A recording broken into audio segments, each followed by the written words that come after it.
So, I'm a good video editor. What if I incorporated this so-called amazing skill of mine with a small but profitable business? Going back years ago, I have always been creative when it came to unlimited options and a device. Starting from little creations on games like Minecraft or Geometry Dash, to now putting my creative mindset into mostly video editing and graphic design. I've been slowly developing these traits when I first made entertaining videos on Fortnite and Minecraft that are now sadly deleted.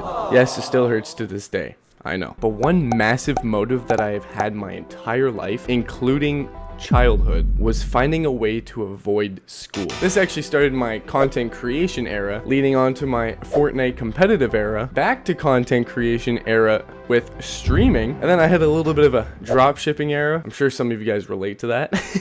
And finally landing back onto my initial YouTube era. So today, I'm going to try and put the next 24 hours into creating a small video editing business. Now, I'm not expecting to make loads of money right off the bat. That's obviously not gonna happen. It's to just establish my goals, my expectations, make up some methods, make a plan, and just all that fun stuff. So without any more yap, let's start with step 1, creating the idea. To begin, let's establish what business I'm actually creating. I have the skill.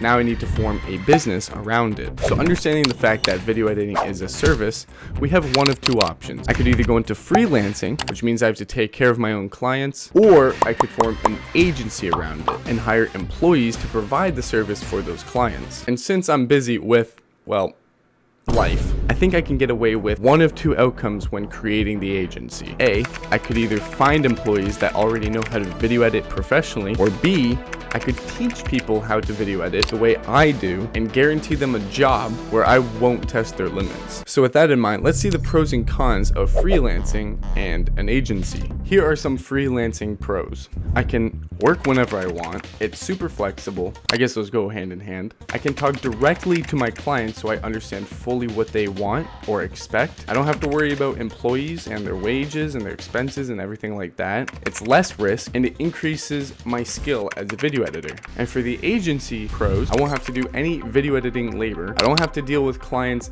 as much, maybe a little bit. I'll have a more stable income and my business will look more reliable as an agency. Okay, so for the cons. Freelancing, it's an unstable income. You know, I don't know when I will get my orders. I could get $200 in 1 week and then $30 the next week. It's normally low pay as a freelancer because you're competing with other low priced freelancers. I have to deal with the clients, so if they have issues or revisions or problems with the result or they're not communicating properly, I have to deal with the client. And on top of that, if there's revisions, then I'm overworking for the pay. And now for the agency cons, I need to be able to talk to my employees often. I need loyal employees so that they actually stay within my business. I also need loyal clients, and with employees you have to pay for them, so that's going to be a high hourly wage and it's pretty risky to start. So after viewing the pros and cons of an agency and a freelance service, I think I can say that I want to stick with the freelance service for now and maybe start an agency once I get more clients and or need more time for myself. With that being said, we can now move on to step 2, setting a goal. When setting goals, it's very important to make goals that are specific and attainable. Because we are starting out as a freelancer, I'm going to set a goal to make $1,000 by May 31st. With today being March 16th, I have to make roughly $90 a week up until my goal point. With video editors charging so much in the market, you'd say that this is pretty attainable, right? Unfortunately, I have school, work every night, a YouTube channel, and now a business in my hands to balance. So we have an idea and we have a goal.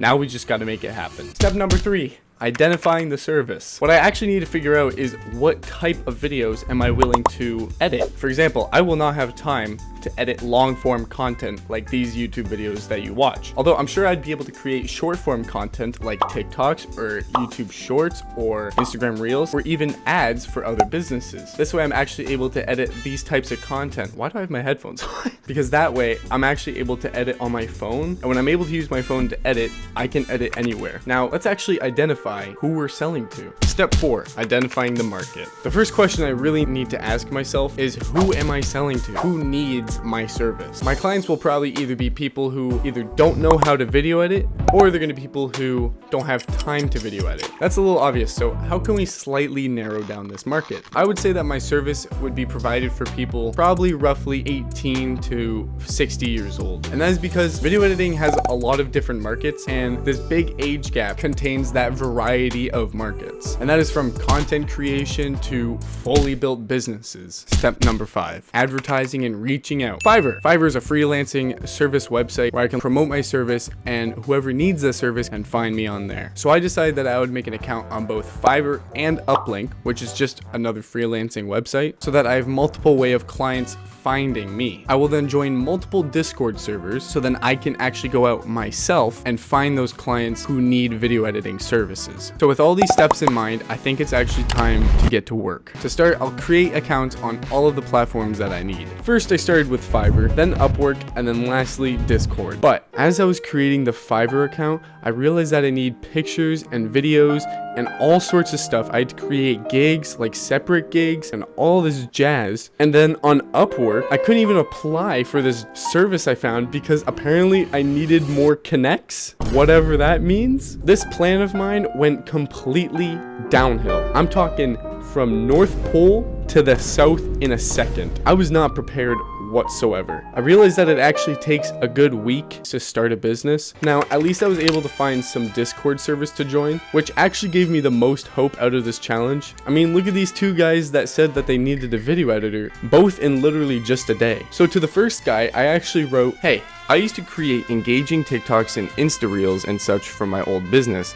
I'd be more than willing to work with you hand in hand to edit your footage. And for the first 2 videos, I won't even charge you so that we can get an understanding of what exactly you want your videos to look like.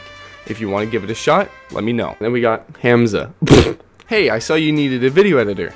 I'm more than glad to help. Just let me know what type of videos you need editing and maybe we can work something out. By the way, for the first video or 2, I won't charge you so that I can get a full understanding of how you want your videos edited." So hopefully I'll be able to get some clients through Discord, although it's gonna take a few more nights to gain loyalty and trust from random people across the internet, and I did not have anything that made me look trustworthy. I went pretty much the whole day and evening trying to figure stuff out that just in the end did not work. I think the real lesson I learned here was to actually take in consideration everything that you need to set up and prepare so that you don't run into these blocks. Now, I will definitely continue to search for businesses that are a little more attainable and that I can do pretty easily from home just to make that first 1,000, since the purpose of avoiding school still remains. But it is definitely something I was not able to do in the past 24 hours. Yes, I accept my defeat.